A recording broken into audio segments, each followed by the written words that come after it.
Tears of the Kingdom is here, Breath of the Wild is here, Age of Imprisonment is here, and Age of Calamity is here in an alternative universe. Now, we know there are about 10,000 years between here and here, but what we don't know is where any of these games fit into the already established timeline.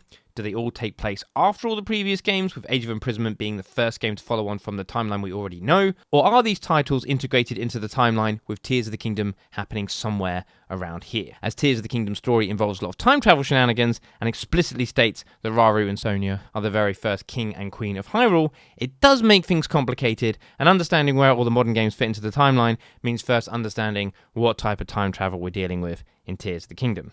Tears of the Kingdom uses a fixed method of time travel, sometimes known as a closed loop. This is my favourite type of time travel theory because it's the only one that makes sense. The other two main methods include the dynamic time travel theory, which means messing with past events can not only affect the future, but change it completely.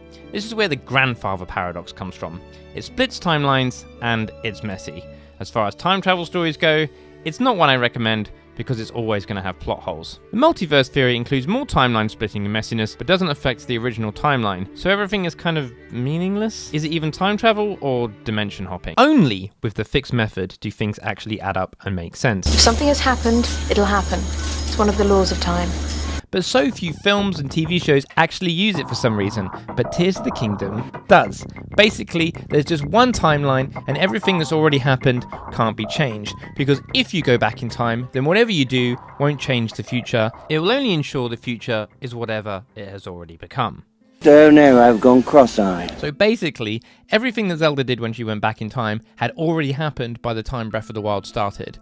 Whatever she did had no impact on the timeline because it had already happened. However, the question remains, did this happen after all the other Zelda games, during, or before? Spoiler alert, it's after. We know the Kokiri and Ocarina of Time evolve into the Koroks, and really, that's all the information we need. In Age of Imprisonment, there are Koroks, including a very special one. Therefore, the very presence of the Koroks means it takes place after Ocarina of Time, not before. So how are Rauru and Sonia the first king and queen of Hyrule? Well, they're not. Because so much time has passed since the Adventure of Link, Four Sword Adventures and Spirit Tracks, past events have now become legendary. And so no one in the present can be sure what's really happened, and there may not even be any records of the past kings and queens of Hyrule. Rauru and Sonia only think they are the first, and with no solid evidence or concrete information to contradict these claims, they can be made without challenge. Despite all this, however, the name of the land has obviously stood the test of time, and so continues to be referred to as Hyrule.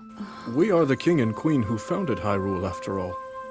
Or at least we were the last time I checked. Now, I think Breath of the Wild and Tears of the Kingdom follow the adult timeline, hence why Zelda mentions the land being flooded in the notes. As for Xanth's helmet and Ravio's hood appearing in the game, I believe they are from portals opened up at the end of these timelines. Perhaps the worlds were coming to an end and they escaped through these portals, taking all the people, items, information and stories from these timelines and bringing them into the adult one, which is how history has ended up being merged and distorted by the time Breath of the Wild starts. Anyway, feel free to challenge me, and what do you think? Do you think the time travel in Tears of the Kingdom makes sense, or not?